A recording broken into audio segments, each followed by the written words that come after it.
Sixth on the grid is the man who won last year in wet conditions in the Hungarian Grand Prix, and a lot of people fancy him today. If he can get a good clean start, the front runners, the front two rows, the two McLarens and the two Ferraris, we believe will be stopping twice, and everybody possibly from Heidfeld backwards, but certainly from Button backwards, stopping just the once. Those guys can pose a serious threat to the front runners here this afternoon. Of course, we are going to start this race behind the safety car. That is an advantage for Lewis Hamilton because there'll be less of a challenge for him going into the first corner from Alonso. You can see the second half of the grid there. David Coulthard is in 12th place. I spoke to him this morning. He had various different plans in mind. Tonio Liuzzi is shown as 14th. In fact, he's going to start this race from the pit lane. Anthony Davidson down there in 19th spot. And the two Japanese drivers at the very back of the grid, Sato and Yamamoto. We may well, Martin, go 2 hours rather than 67 laps, depending how long the safety car stays out for at the start. But so this first Japanese Grand Prix at Fuji for 30 years, going to start behind the safety car. The last time we had a Grand Prix starting in that situation was at Brazil back in 2003, if you remember. So it's been a while since we've had such treacherous conditions, but everybody out there is a professional, particularly the safety car driver, and no one's going to take any unnecessary risks. Tonio Liuzzi, who qualified with a dry setup yesterday, has elected to go into the pit lane, or start from the pit lane in the Toro Rosso with the full wet setup. And his teammate Vettel, who is 8th on the grid, had that wet setup. I think, James, the drivers who are going to be struggling out there are the Ferrari boys. They've got less downforce than McLaren. They had 5 kilometers an hour more straight line speed, and we've seen Ferrari off the road all through the wet practice and qualifying, and even Raikkonen going off the road on a slow lap to the grid. We saw the sign saying pit lane open, and that's because under safety car conditions, when the green lights go on the starting gantry and the safety car drives away, the race is actually underway. So we are now counting down the laps. There is no formation lap behind the safety car, if you like. Sorry, there is no formation lap for this race. We are now under race conditions. So, as I say, the clock is counting down, and at 1 minute 58 and 45 seconds to go before the race finishes. And depending on how long this safety car stays out, I say we might actually end up hitting the 2-hour barrier, at which point the race will be finished. There is also another consideration, which is if they have to stop the race, if the rain gets very heavy later on, as long as they've done 75% of the race distance, then the drivers will be awarded full points for the race. So hopefully we won't get into any of that. Hopefully we'll be able to get a decent race going together. And everybody following behind the safety car, they've got to stay no more than 5 car lengths apart, according to the regulations. That's what it looks like in Kovalinen's cockpit. Just watch the water there. It's coming seeping down the sides. It's like a miserable holiday in Scotland on a rainy day. But water pouring in down the sides and going into the back of Kovalinen's overalls. I'm finding this difficult to believe, but apparently the Ferraris are on what I call the intermediate. And we've got a Ferrari off already, aquaplaning off the road. The race is underway. He won't be now allowed to repass, but if they are on those intermediate tyres, they're completely crazy. He spun off in the standing water I was just talking about, and that is the lottery of these conditions. You can actually just fly off the road in a straight line at 150 miles an hour, and now Massa pits for presumably the full wets. Ted Kravitz. Yeah, it is for full wets. They've clearly been told by Charlie Whiting, no, boys, don't you try this. Come on, before I give you the black and orange, this car is dangerous flag, come in. Also, there's Felipe Massa finding out there's absolutely no grip. So, well, that scuppered his race. And his championship. He needed the other cars in front of him all not to finish and for him to win today. But from now where he is, he cannot, of course, overtake. He is now at the back of the queue for when this race starts. And with the amount of field spread we're going to get in these wet conditions and this tight, twisty rear end of the circuit as well. That is Raikkonen diving into the pit lane. And he too is being forced to make a stop. And he goes on to the same tyres now as the two McLarens are on at the front of the grid. Look at the difference in the grooves. Shallow grooves coming off, deeper grooves going back on. That's the tyre everyone else is on.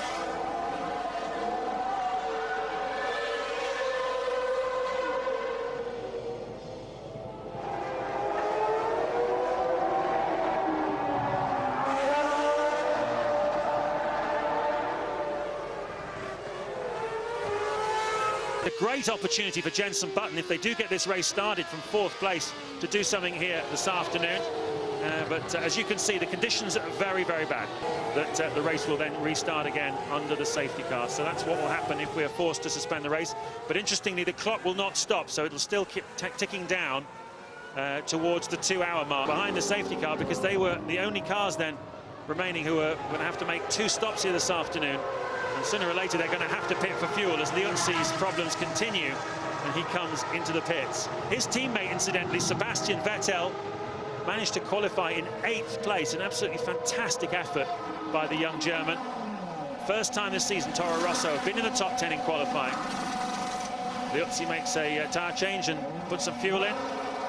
So are they now just fueling these cars so they'll go to the end and hope that if this goes all the way behind safety car to just clear the 75% of the minimum distance, are they hoping to just end up with track position? Well, some of the drivers at the front are going to be going, yeah, it's good, let's go racing, it's fine. But Louise has found Christian Horner. Christian, I know your drivers have been on the radio. What have they been saying to you? Obviously, the conditions are really bad out there, and visibility is close to 0. But we think, you know, hopefully the FIA are keeping a close look on it and won't start the race until it becomes, you know, a safe condition. Any suggestion from the drivers that, you know, the FIA really should call this all off and let's bring the cars in? They've been pretty vocal about their concerns in the mid-grid, but, you know, I think, you know, they're both experienced boys, and you know, they should be okay. We've had a bit of fun. Mark's just thrown up in the car. He had something not so good to eat last night, but he's feeling a lot better now.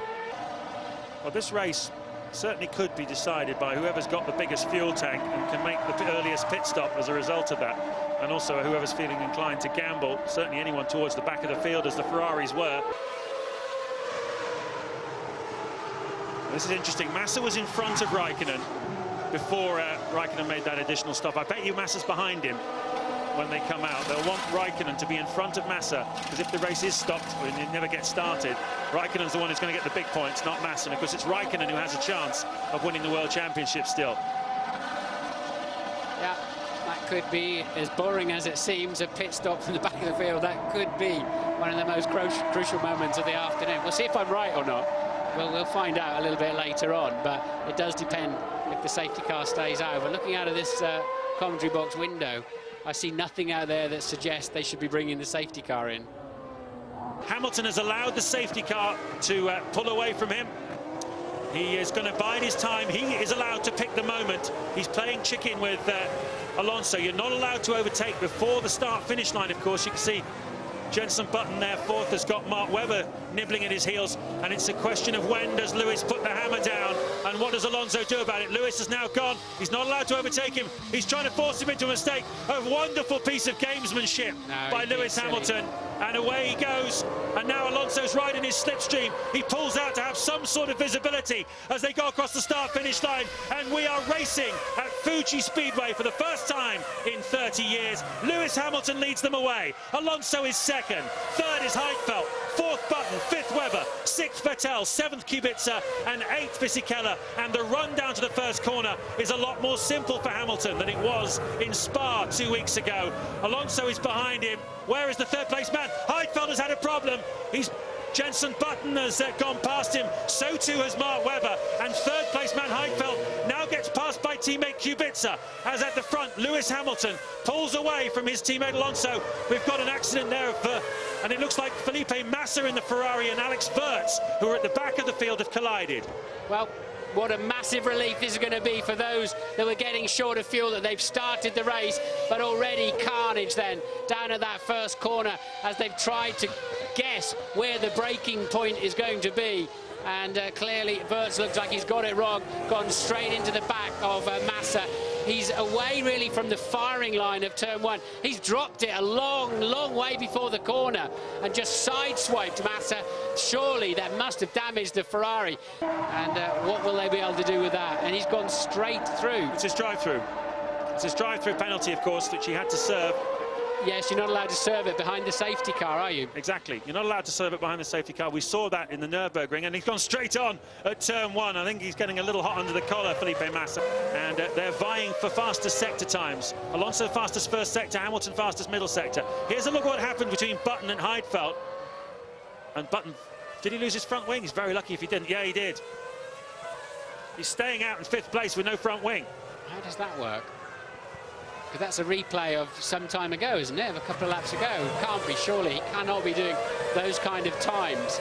He is. No front wing at all. Yeah, well, he's doing 1:34.9s, and Hamilton's doing 1:29, so he's 5 seconds a lap slower. But, I mean, downforce is so important on a rainy day. There's a damaged front wing of Takuma Sato, 17th place man in the Super Aguri Honda. That's a slightly more of a problem because it's tucked up under the front wheels. Yeah, and if that goes under your wheel, under braking, you just go straight to the scene of the accident. You just skid along on your own wheel. Let's take another look at what happened. Maybe the fuel flap is stuck open or something, and it was leaking fuel. Still be in front of their main championship rivals. They certainly will. Sebastian Vettel and Mark Webber in 3rd and 4th places will go longer than the McLarens. They, like most people, decided to do a one-stop race, so they were going to carry about 7 laps more fuel, maybe more, maybe 8 or 9 laps more fuel than the McLarens, so they will go quite some way. And of course, once the McLarens come out, they'll have Vettel and Webber in front of them, and they'll have to get past them. We believe this is for Fernando Alonso. That's what we're being told from the pits. 2nd place man, 3 seconds behind teammate Lewis Hamilton. There is Alonso, and into the pit lane he comes. Full wet tyres, as you would imagine, going on. Still raining very hard here in Fuji. The clouds have descended, the mist has descended. In fact, I can't even see the cars driving out of turn 6, which is less than half a kilometre away from me. They just drive out of the corner and disappear into the mist. Yeah, Hamilton's gone fastest of anybody on that lap as Alonso pits. We can assume Hamilton will be shortly afterwards, and they'll fuel that McLaren then to the end of the Grand Prix. That's why he's waiting so long. And away he goes. Looks a neat and tidy stop. So Hamilton will push hard now. This could well be his in-lap anyway, so he should resume the lead. And Fisichella has just gone past us in the commentary position in the Renault, and hopefully in front of Fisichella. Critical stop for McLaren then. Ted. He does, yes, but of course Fisichella does still have to stop. Let's see if Lewis can hit his marks. It's, oh, perfect stop so far from Lewis. And new wet tyres go on. They've only got 3 sets of these wet tyres, but that's a brand new set going on.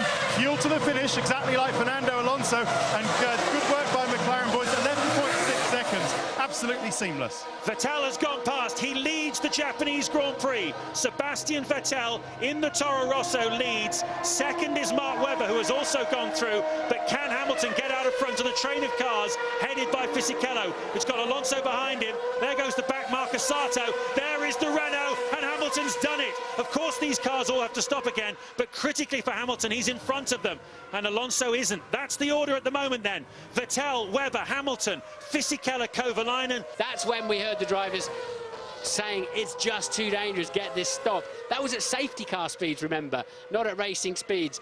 Once they released the pack, they've been, generally speaking, fine, although we've seen lots of people tripping over each other. Massa, so lucky there not to lose his front wing. So Sebastian Vettel leads the Grand Prix for Toro Rosso, with Mark Webber 2nd, Hamilton 3rd, and Kovalainen in 4th place. David Coulthard is having a strong drive in the Red Bull. Poor old Jenson Button, we saw knocking his front wing off. He fancied his chances of a podium today. He's now in 20th place.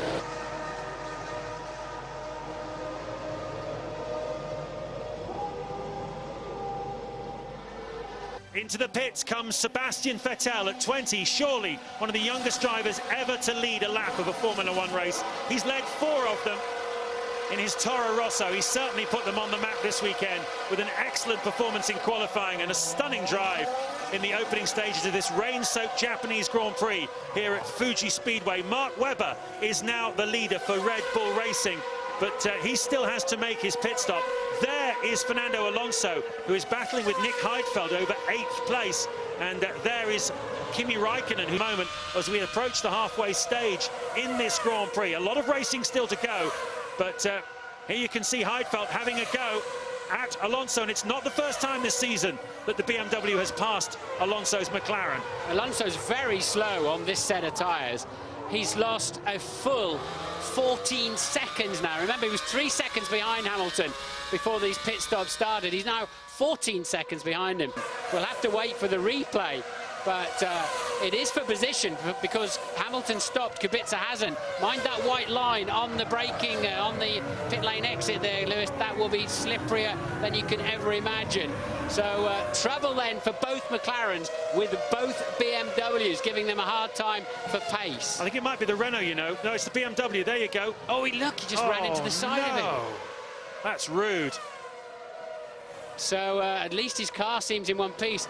And Kubica's gone for the inside normal racing line and just understeered clean into Lewis, who would not have seen that one coming at all. Anti-stall kicks in, thank goodness. What sort of lap time was it? It was 7 seconds off the pace. So he can recover from that, but it's not done him any favours at all. Well, he's lost the position to Kubica, who surely will have his collar felt by the stewards for that one. He's gaining the position that way.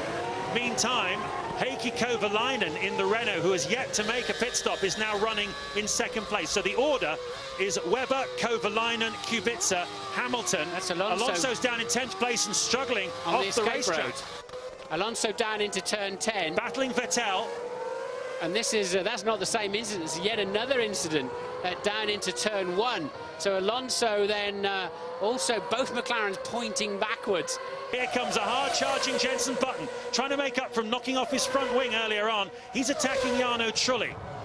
This is a battle for 19th place. Jenson Button way down the field. Battle for Japanese honour too, with Honda versus Toyota. Makes it stick, but it's for 19th, as you say, James. They are putting some fuel in, so they hadn't fueled him. The refueling hose is a very long time. It's only just gone on. So the refueling hose was going on as the tyres were completely finished and ready to go, but they didn't put much fuel in when they did get it on. 26 laps to go as we look at a replay of the local driver Sakon Yamamoto having a spin in the spiker. Hamilton leads, Mark Webber is in second place. Yamamoto spun because he turned in with his right rear wheel completely on the curb. It will only ever spin. That's a McLaren in the wall. We just saw a shot of Hamilton. I believe this is Alonso. It is one of the two main championship contenders. Fernando Alonso has hit the wall. And that's in the middle of the track, down in turn 6, isn't it? Just down here. It's down into turn 6. He's lost it coming out of 5 and hit the wall. He never approached the wall at the turning point of 6. He's gone straight in the wall. We're 5 laps away from this reaching 75% distance, which is quite often a crucial point if they do want. That's a big accident. If they do want to abandon the race, but yeah, he's aquaplaned. 23 laps to go in the Japanese Grand Prix from Fuji as 3 cars come into the pits. Liuzzi, Sutil, who were 5th and 9th respectively, and also Takuma Sato, who was running in 20th.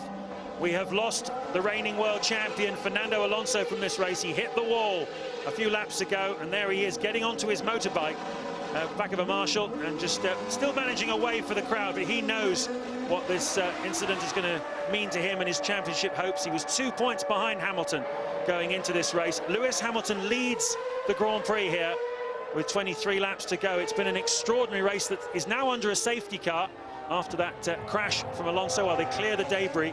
But it's also started under a safety car. The first 19 laps of the race were under the safety car. Webber is looking at his second podium of the season, and Vettel looking at his first ever in Formula One. And boy, has Vettel stopped. Oh, Webber's off. Webber's off into the wall. I can't believe it.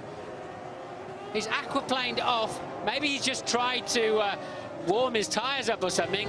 Did he get anywhere near Hamilton when they were busy warming tyres or moving around the track? But somehow or other, Mark Webber, behind the safety car, has gone off far enough to hit the wall. Vettel is now second then.